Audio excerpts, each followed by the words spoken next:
everybody ọba ètò tẹ́tí retí máa ti dé.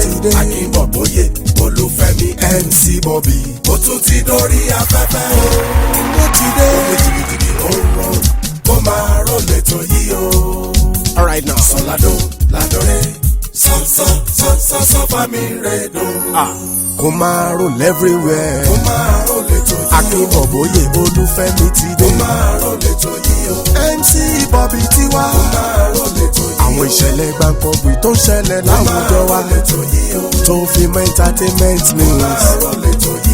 Ìròyìn òṣèré.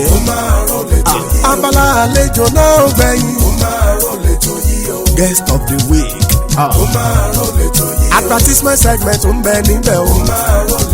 Birthday celebration of our fans. Ó máa rọ̀ lẹ́tọ̀ yìí o. Pẹ̀lú Akínbọ̀bóyè MC Bobby. Káàkiri àgbáyé la ti ń gbọ́ o.